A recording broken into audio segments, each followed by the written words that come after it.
The Monitor Audio Bronze 50 7G is a bit of a refreshing change. I was expecting the same Bronze 50 6G proportions that I only reviewed last year. That was a small compact bookshelf speaker that sounded great for its dimensions. This new one is noticeably larger, and it turns out that this has a 6-inch mid-bass driver that spans the entire lineup. And in my limited time reviewing speakers, I found this to be the driver size sweet spot. And across the lineup they have a new floor standard, the 300 7G, the Bronze Center 7G, and a slim wall-mounted speaker, all with 6-inch drivers. The only one that doesn't have it is the Atmos module with a 4-inch driver. The new Bronze series is available in 3 colors. There's walnut, black, and white, and they retail for $849 a pair. They do say that you could also pair this with one of their new Vestra subs, and as luck would have it, they sent one along. It's the Vestra 10, it's their 10-inch sealed box subwoofer, it's a more cost-effective subwoofer range, and this Vestra range sits below the more expensive Anthro range that I got to review earlier this year. And of course, if you wouldn't mind just liking this video, subscribe to the channel, hit the bell icon for notifications and whatnot. It'll help me out a ton, help me get more products like this in for review. Much appreciated.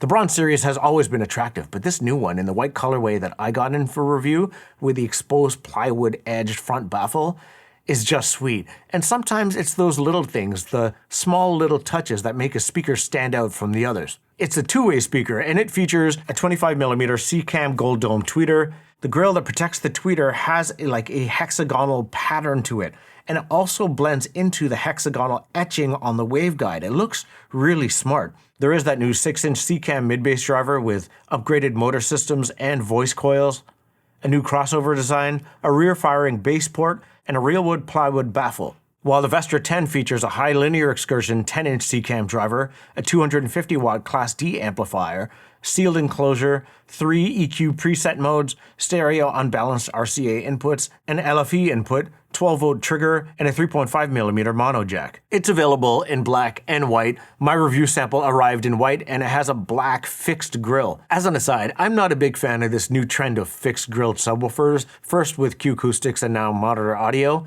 Both speaker companies that do make attractive speakers and therefore attractive drivers, and just me personally, I want to see the drivers.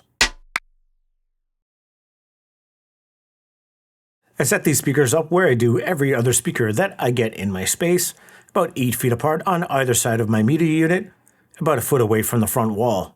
The amplifiers used were the Cambridge Audio Evo 150 and the Marantz Model 50. I streamed either off the Evo 150 or with the CXN V2 connected directly to the Model 50. It didn't take me long to fall for these speakers. The big difference between this Bronze speaker and just about every other Monitor Audio speaker that I've ever had in-house is that the top end didn't come in hot at all. It didn't sound bright to my ears whatsoever. It is about as even-handed and neutral as a Monitor Audio speaker that I've ever heard. In fact, if I was to compare this directly against the ELAC Debut 3, the DB63, there isn't much of a difference between the two.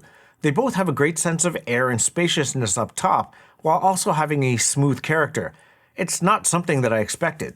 I took the liberty of trying out a few tracks I was feeling as of late, from Gary Bart's The Celestial Blues and I've Known Rivers, and both of those are older, live-ish sounding recordings, and none of those came in bright to my ears at all, but they also were able to retain all of that classic texture and detailed prominent sound that I was used to hearing from Monitor Audio speakers, like the plucks of the strings and the air of the sound. Overall, it was all still very clearly audible. It was all there, just none of that top-end brightness. The saxophone was really detailed. It's sharp when it needs to be, and at other times it has just a decent amount of body. The upright bass in I've Known Rivers rides nicely along with that track, and the cymbals can be subtle when I do need them to be. But of course, when things get big and splashy, you hear it, you get all that detail, you get all that emphasis, and I can choose to focus on them if I want to, or I can kind of just sit back and just vibe out and take the entire track in. And it all sounds really cohesive here. And if I was just listening to music like this, I don't think I would really care for a subwoofer. But when I do flip on the Vestra, I do notice a bit of extra spaciousness to the proceedings in my room. And then I switch over to the Courtney Pine version of I've Known Rivers. The Gary Bartz version is a different sound overall. It's more raw, more live, more grimy and gritty, whereas the Courtney Pine version is a bit more rounder and a bit more lifeless, but it does have more bottom end, and the Vestra did a good job of filling in that low end. But I decided to go down that route a bit more and play Rock Marciano and DJ Premier Prayer Hands. It's got that thump, it's got that head bounce, and his S's stand out in the best way. The Vestra does a good job of thumping along, adding that welcome bit of weight to the proceedings. Without it, the bottom end is just missing that extra bit of weight that this deserves. It's not to say that the bronze is anemic in any way. In a small room like mine, it has a decent amount of thump, but I do find that I have to turn it up to get more of it. Whereas if I do have the Vestra in play, I can have it at a lower volume, have the sub in play, and retain all of that thump while not pissing off my neighbors as much. And that's ditto for SK1 from Synchro. It's a more dub-focused track and it's more bass line driven, so the Vestra comes in handy for this song as well. The Vestra does a fine job here. I would say it's fast enough to satiate most music lovers, and I'm fully taken by the width of the sound emanating from the speakers in front of me. An electronic track like this still does sound very wide and very tall coming from these speakers. And because I mentioned it, this speaker versus the ELAC DB63, I imagine the question would be, between the driver complement of the ELAC versus the monitor audio, which one sounds better? So I decided to try something to test this out. I played Voodoo Child from Jimi Hendrix, a track that I am not overly familiar with other than when Hulk Hogan, rest in peace, walked out to this in WCW as a bad guy.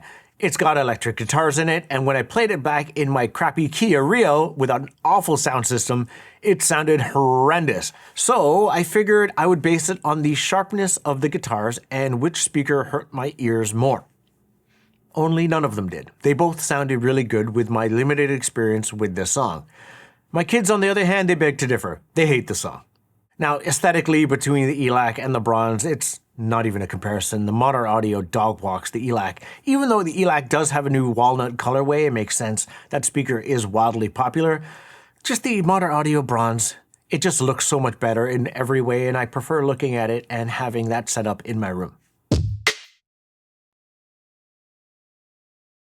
So if you're looking for a great looking and great sounding entry-level bookshelf speaker, look no further than the Modern Audio Bronze 57G. But now, I have a bit of a dilemma. I was looking for a pair of Modern Audio speakers for this channel for the future as reference speakers, and I was looking at the Silver 100s. It was a speaker that I absolutely adore. I think it looks amazing, especially in that ash color or that anniversary green edition that I'm not even sure is available anymore. But I heard that speaker in a different space, and to my ears, it did come in a little bit hot up top.